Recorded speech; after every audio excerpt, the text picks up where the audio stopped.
Shadows have offended, they but this, and all is mended, that you have but slumbered here, while these visions did appear. And this weak and idle theme no more yielding but a dream, gentles do not reprehend. If you pardon, we will mend.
It's a Georgian national ballet company named by Iliko Sukhishvili and Nino Ramishvili. Officially, it's founded in 1945, just after the World War II in June, but that's officially. But before they start to work on that, early in 1930s, and as a couple they start dance as a couple, and they worked in different way. They just work with the different companies, band, jazz bands, just different performances, but their dream was to create the Georgian dance company and collected all the authentic Georgian movements and dances, and created it like a show.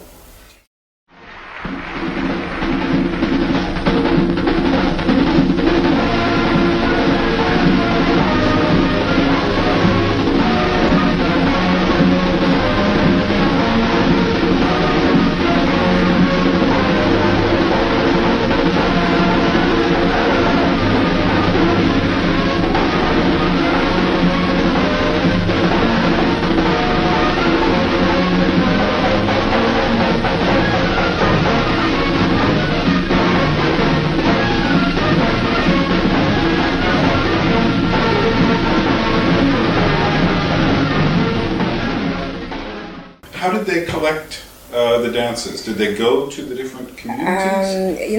My grandfather, Iliko Sukhishvili, senior Iliko Sukhishvili, he was a very good dancer from his childhood, and he was a very good folk dancer. My grandma, she was a classical ballet dancer. Then they met each other, and they became the couple not only on the stage, but in the life, and they be together more than 50 years. So they actually wanted to create the product, the dance company, which be mixed of the folk culture, classical ballet, and also contemporary modern dance. So they mixed all this together, and they got the show, the real show, which was based on the folk dances, folk movements, but also they add something new from themselves, and also from the classical ballet and from the modern dance. And I think that this important, very important, because it was the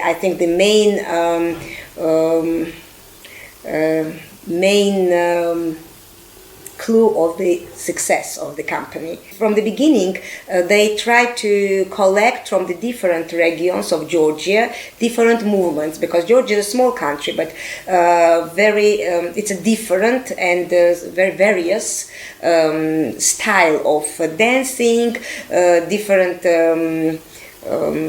characters. The people who live in the mountains, they are absolutely different from the people from the seashore, and from the people who live in the plain, and you can feel it in the character, in the folk costumes, in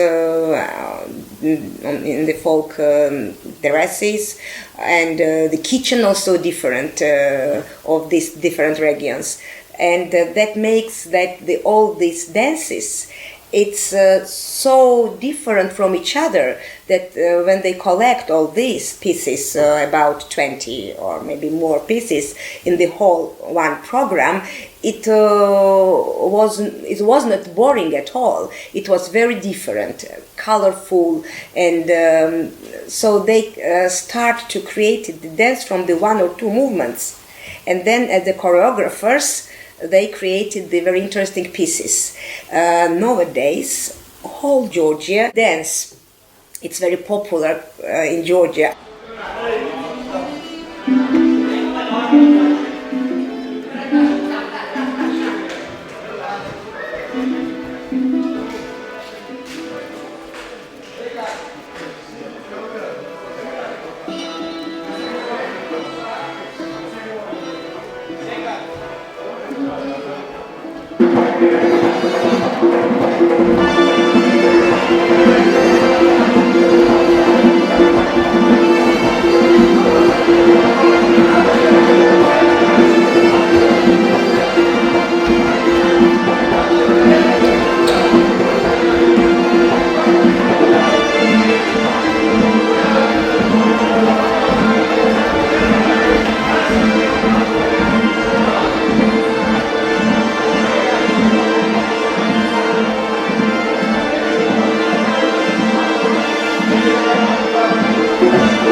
Actually, I didn't know another nation or country where the folk dance is so popular as in our country.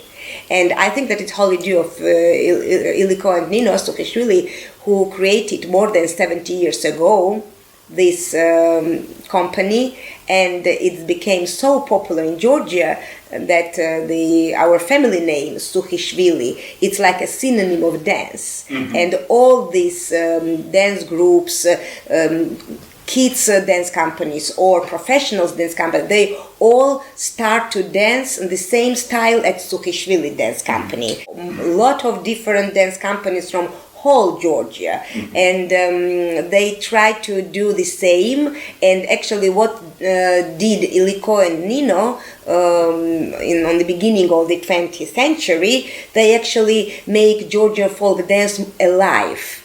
And they make it so popular that I think that every third child from the Georgian families want to start to dance and to be professional dancer, or just want to dance their folk dance. And I think that it's so good, because it's very rare to want to dance folk dance even among teenagers. It's so popular that I think that it's a great job. It's wholly due to them that they did that. Well, that's why I'm here, is because I saw YouTube videos of students, doing the dances, and I'm just on the streets or practicing together, or they're high school students. You never see this in America. Yeah. You would never see this in France. Right. And then Iliko Sukhishvili and Nino Ramishvili, they created a lot of schools, dance schools, lot of studios, not only in Tbilisi, in the capital, but all over the Georgia, in the different countries, villages and regions, and they make dance popular in the whole country. So we have a lot of dance schools and studios everywhere, so kids can learn the dances, and I think that it helps to keep identity. So do you know how many students in the nation go to dance schools? You said 1 out of 3, maybe? I don't know exactly, but I know in our school, which we have based on our dance company, we have more than 2,000 students only here in this building. But we have also the other schools in the different cities of Georgia, and I think that it's maybe every third family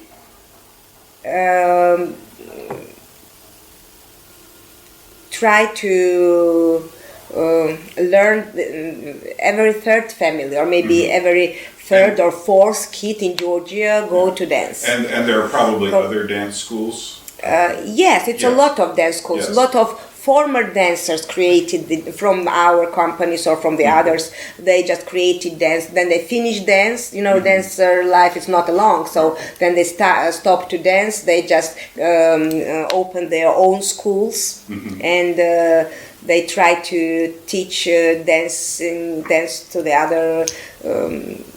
others. So I think it's now Georgian people are very artistic people. They like to sing, to dance. So that's they have in the character. So it's artistic nation. So what I'm understanding is that before World War II, before there was an official dance troupe like this, people in the mountains in one area, in Svaneti, would dance certain kinds of dances, and people in Kakheti would dance another type, and people in Batumi or something would. But then what happened is all of these came together and got, not mixed, but developed. Yes. And then now when people dance, they know that this dance comes from the mountains, and this dance comes from Yes, there. yes. So and each dance is so different from each other. Right. And so does each dance, the steps, do they have specific kinds of meanings? Yes, of course. For example, the Montanian dance, it's a more rapid, quick movements. It's more rough, maybe. It's because mountain people's character, it's the same. It's more rough, more strong, and it's very typical to dance on the toes, because it comes from the history, the high mountains. People walk in the narrow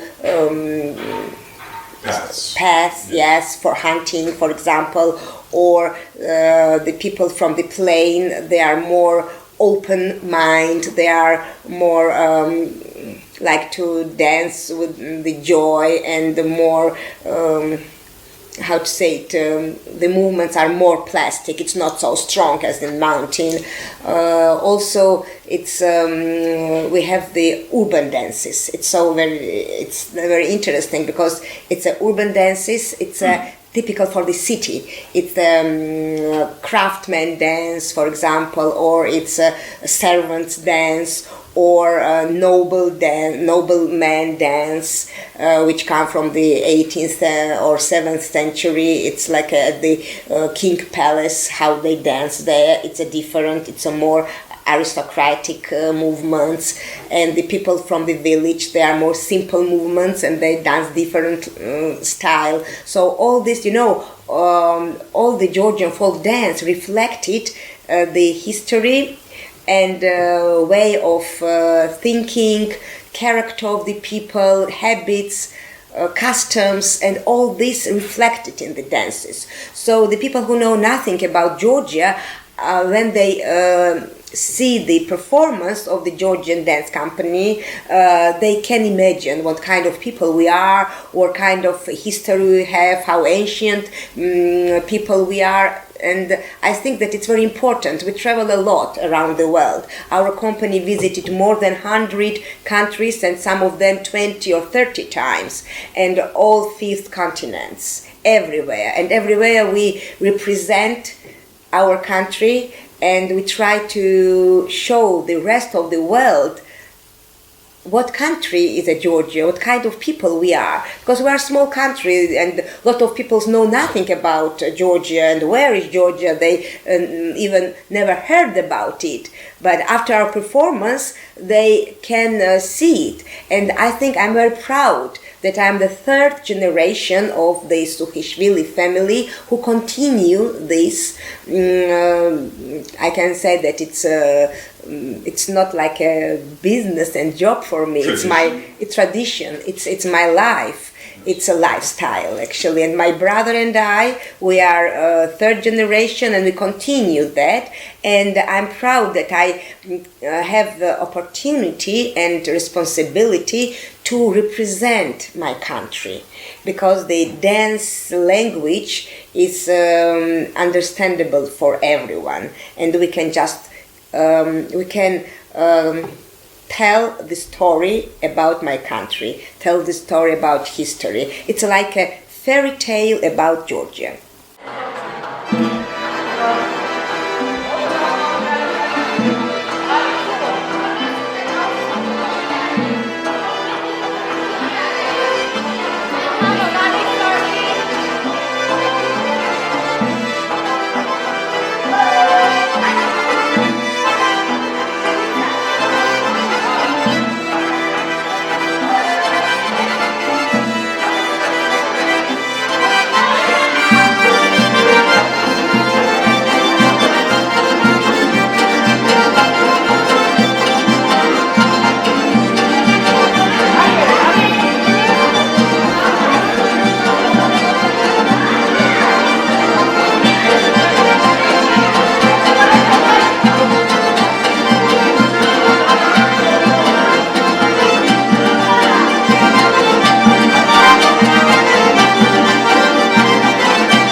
So what do you think the importance is of dance for Georgian people? That's very important. They are so proud that they have such a interesting dances, and when the Georgian people performed it with a proud. And I heard from a lot of people, then they saw performance of Georgian dance, our performance, for example, they feel themselves proud. They feel that the people, these ancient Caucasian people who live on the border of Europe and Asia, have such a rich and great history, and Georgian dancing and dances Georgian dances keep this history, and they can keep it in their collective memory, and then are very proud of this. I think the Georgian dance make people proud. I think so. I know that was one of the things that attracted me to come here, was seeing images of the dancing and just saying, what kind of people are these? They must be interesting. I think I told you this. I look at Georgian culture as like the cultures around the world. Now everybody has technology. Everybody has screens. Everybody has television. Everybody, and that takes up so much time. And yet, in many places, in America, Western Europe, even a lot of Eastern Europe, the dances, the traditions, the folk songs, all of that is almost dead, except for maybe tourists. So, and part of that is technology. Part of it is also, I think, philosophy.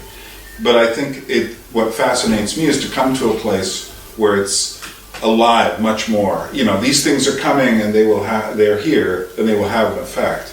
And yet it seems that Georgian traditions are still alive. And I guess I look at it like Alaskan fish, where we have really big salmon. Yes. Nobody else in America has salmon like us. But what we did was we saw what happened to California and Oregon. And maybe, my hope is that Georgia continues their traditions of music and dance. Yeah. That will be interesting to see our dance classes here. We have dance classes. They start in the evening hours. Yes. So next time, if you come, we can. That's adorable. The small kids, how they dance and how they do it with a great pride. Mm-hmm. That's very important for the mentality of the of children, that they can feel and learn the history through the dance. Mm-hmm.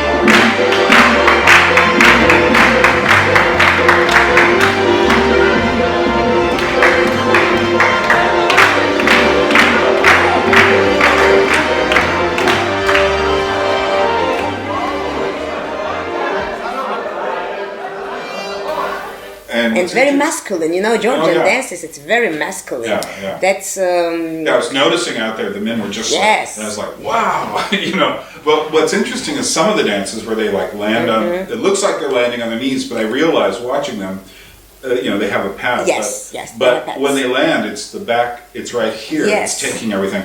And I thought to myself, you have to do that a long time. You have to grow up doing that. Yes. Because that's the kind of thing a dancer just doesn't learn that.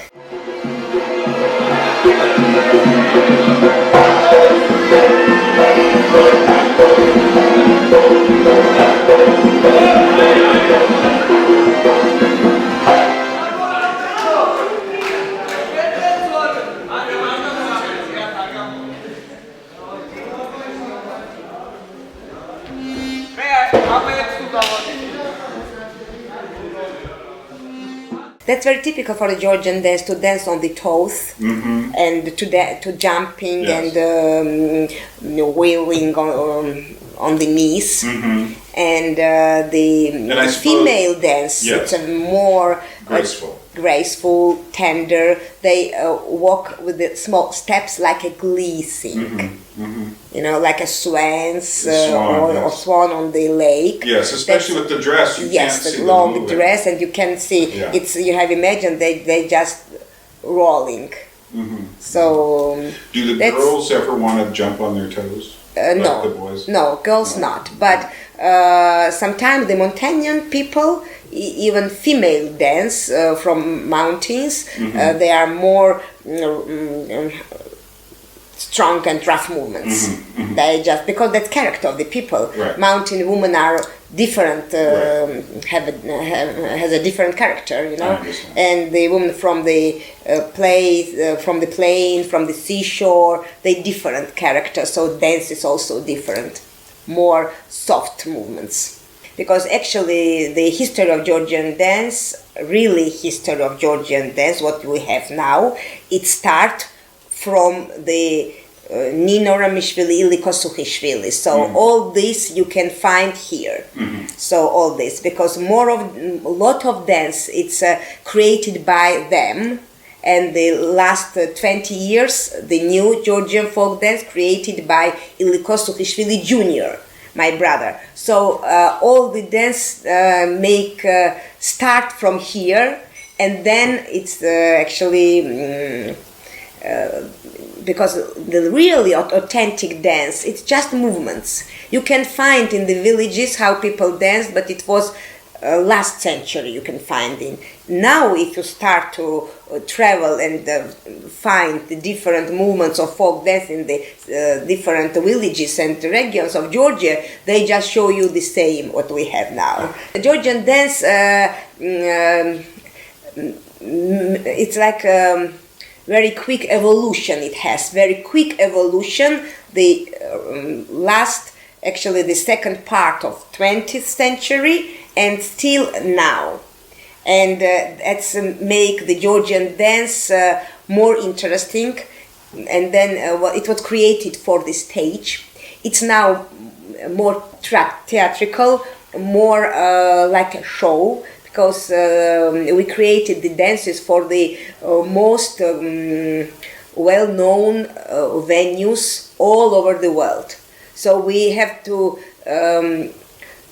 little bit transformed folk Georgian dance and make the real show, to make it spectacular.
You know, it's like folk art. It's, you know, it's like how to say it. It's like well,